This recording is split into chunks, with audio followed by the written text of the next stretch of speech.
조갑제 TV 시청자 여러분 안녕하십니까? 10월 10일 제가 있는 이 바르셀로나는 오전 8시 52분입니다. 강경화 외교부 장관은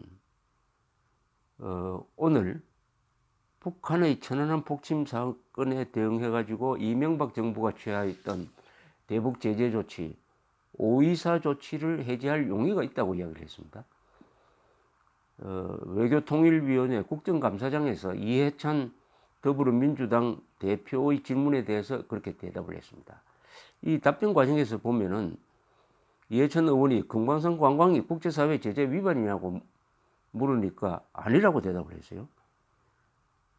자금이 유입되는 부분이 제재 위반이라 이렇게 설명했습니다. 그러면 관광객이 물건을 사는 게 제재 위반이라 이렇게 물으니까 그건 아니다라고 대답했습니다. 이게 말이 됩니까? 물건을 사면 그 돈이 북한에 들어가는데 어떻게 이게 제재 위반이 아니죠? 이런 사람이 지금 외교부 장관을 맡고 있습니다. 524 조치를 해제할 것 같으면 최소한 북한에 천안함 폭침에 대한 시인을 받아야죠. 사과를 받아야죠. 재발 방지 약속을 받아야죠. 그런데 북한은 지금껏 천안함 폭침은 자기들 소행이 아니라고 이야기를 합니다. 아니라고 이야기하고 이 집권 세력 내부에는 천안함 폭침이 북한 소행이 아니라고 생각하는 사람들이 많아요. 그런 책을 쓴 사람들이 있습니다. 그런 책을 쓴 사람이 공무원으로, 핵심 공무원으로 임명되기도 합니다. 그러면은 천안함 폭침으로 순직한 46명의 한국 해군은 뭐가 되느냐? 뭐가 됩니까? 개죽음입니까? 어떻게 이런 발언을 외교부 장관이 할 수 있는지 여기에 대해서 국방부가 입을 닫고 있어요. 물론 예비역 해군 또는 육해공군 장병들의 단체인 제한군인회나 성우회, 육사, 해사, 공사, 동창회 등은 가만히 있지 않을 것이라고 기대를 합니다만은 그렇지 않을 수가 있습니다. 지금 제한군인회, 성우회가 중요한 국방 문제에 대해서 침묵하고 있습니다. 실질적인 효율적인 반응을 보이지 않고 있습니다. 제한군인회가 노무현 정권 시절에 국가보안법 폐지에 적극적으로 반대하고 나섰던 시절이 있었습니다. 그때와 비교해서 너무나 달라진 모습입니다. 그건 차치하고라도 강경화 장관은 또 미국에 대해서 북한이 핵시설 신고를 하지 않더라도 종전선언부터 하자 하는 식의 이야기를 하고 있다고 합니다. 그렇다면은 524 제재를 해제할 것을 검토하고 있다. 이 두 발언을 종합해 보면은 문재인 정권은 북한 핵에 대한 방침이 뭐냐? 북한의 비핵화를 돕는 것이 아니라 북한의 비핵화를 오히려 방해하는, 즉 그렇게 함으로써 북한이 핵무장 국가로 남아 있도록 하는 것을 도와주는 것을 정책으로 삼고 있다고 보는 게 가장 합리적인 판단이라고 생각을 합니다. 북한의 완전한 비핵화를 이야기하더니 갑자기 요사이는 북한이 핵무장해도 괜찮다. 핵무장한 상태에서도 계속 우리가 도와줄 수 있다. 북한이 핵무장한 상태에서도 수도권 상공에 우리가 비행금지구역을 만들어가지고 또 NLL을 양보를 하고 허물고 해서 우리의 안보를 약화시켜도 괜찮다. 북한이 핵무장 국가로 남아있도록 도와주고 있는 겁니다. 524 제재를 해제해가지고 북한에 대한민국의 돈이 들어가도록 만들면 왜 핵무기를 포기하려고 하겠습니까?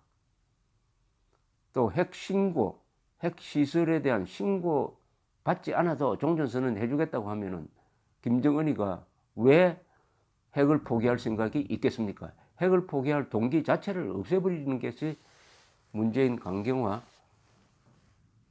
팀의 생각이다. 뭐 저는 저 방송을 오랫동안 들으신 분들은 제가 지난 4월 20일부터 계속해서 이런 이야기를 했다는 것을 기억하실 것입니다. 즉 지난 4월 20일의 북한 노동당 중앙위원회 전원회의 결의는 북한 핵을 포기하겠다는 게 아니라 핵무장국임을 선언하고 앞으로는 세계 평화를 위해서 군축에 나서겠다 하는 선언이었다는 것을 제가 말씀드렸습니다. 그런데 문재인 정권이나 한국 언론은 마치 북한이 핵 폐기에 나섰다, 풍계리 핵실험장 폐기가 바로 북한 비핵화의 시작이다라고 선전했습니다. 그것이 사실이 아니라는 것이 이미 밝혀졌습니다. 저의 말이 맞고 문재인 정권과 한국 언론의 말이 틀렸습니다. 저는 지금까지 절대로 북한은 핵을 폐기하지 않는다. 핵을 폐기하라고 요구하는 것도 무리다. 어떻게 독사를 보고 독사를 잡아 죽이지 않고 독사들을 달래면서 독을 빼라고 이야기할 수 있느냐? 라는 이야기를 했는데 이제는 문재인 정권이 공개적으로 나서고 있습니다. 즉 북한들은 핵 폐기하지 마라. 핵 폐기하지 않더라도 5.24 조치 해제하고 그리고 미국을 설득해가지고 핵 시설 신고 안 하더라도 종전선언 하도록 앞장서겠다라는 이런 메시지 아니겠습니까? 그렇다면은 문재인 정권은 북핵 폐기, 북한의 완전한 핵 폐기 또는 한반도의 완전한 핵 폐기를 가지고 국민을 속였다는 이야기가 됩니다. 국민을 속였고 세계를 속이고 트럼프를 속이고 여기에 대한 책임을 어떻게 질 것인지 지금은 정권을 잡고 있으니까 또 트럼프도 같이 속아서 같이 돌아가니까 그러나 언젠가는 맨정신을 차릴 때가 올 것이라고 생각합니다. 어떤 기자가 한 2년 전에 탄핵 사태 때 저를 찾아오더니 이렇게 이야기를 했습니다. 기자 정신의 반대가 뭐냐고 모르겠다고 하니까 맨정신이라고 했어요. 맨정신. 종편이 무슨 말의 약자냐? 종일 편파방송의 약자다. 똑같은 식으로 우스개를 만든다면은 문재인 정권의 반대말은 뭐냐? 대한민국이죠. 문재인 정권은 지금 대한민국의 불리한 행동을 총체적으로 매일매일 벌이고 있습니다. 대한민국에 불리하다는 것은 대한민국의 헌법, 국민, 국군, 영토, 안전, 정체성, 정토성, 정통성 그리고 헌법 질서를 부정하거나 훼손하는 일을 전면적으로 일상적으로 벌이고 있습니다. 대한민국을 자체를 적대 세력으로 보는 게 아니냐 하는 생각이 들 정도입니다. 자동적으로 김정은에게 유리한 북한군에 유리한 정책과 행동을 계속하고 있습니다. 그렇다면 문재인과 대한민국은 적대 관계가 되는 겁니다. 끔찍스러운 이야기죠. 정권과 국가가 적대 관계가 된다. 정권과 국가가 적대 관계가 된다. 정권이 국가의 정통성과 정체성을 향해서 총공세를 편다. 그러면 문재인 정권의 반대말은 대한민국이 되는 겁니다. 대한민국이 되는 거예요. 좌익 운동을 했다가 우파로 전향을 했던 허현준 전 청와대 행정관이 이른바 화이트리스트 사건에 연루돼 가지고 구속 수감되기 직전에 페이스북을 통해서 이 정권의 이념을 계급투쟁론이라고 했습니다. 계급투쟁론적 시각으로 대한민국의 주류 세력을 적대 계급으로 파멸시키려고 한다. 대한민국의 주류 세력은 대한민국의 정통성과 정체성을 수호하자는 세력입니다. 반공자유민주 세력입니다. 그 반공자유민주 세력에 대한 적대감과 김정은에 대한 호감을 가진 사람이 권력을 행사하고 있다라고 하는 이 대한민국 2018년 10월의 상황은 국민들에게 결단을 요구하고 있습니다. 국민들이 가지고 있는 수단은 진실과 헌법입니다. 헌법. 진실과 헌법입니다. 그리고 언론의 자유입니다. 자유를 지키기 위해서는 행동해야 합니다.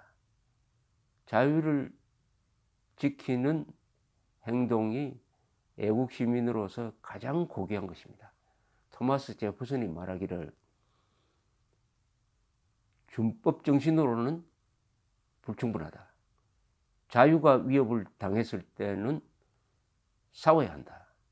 용기 있는 시민이라야 공화국을 지킬 수 있다고 했습니다. 법만 지켜서는 이 체제를 지킬 수가 없습니다. 그것은 소극적인 애국입니다. 적극적인 애국은 법을 부수려고 하는 세력, 자유를 위협하는 세력, 국가를 부정하는 세력, 적을 돕는 세력, 그리고 진실을 우습게 여기는 세력에 맞서 싸워야 합니다. 용감한 사람이 가장 아름다운 애국자입니다. 교양으로서 가장 최고도의 교양은 용기입니다. 용기. 똑똑한 사람이 부족해서 망한 나라가 없습니다. 용감한 사람이 부족해서 또는 없어서 나라가 망하는 법입니다. 문재인 정권의 반대말은 대한민국이다. 감사합니다.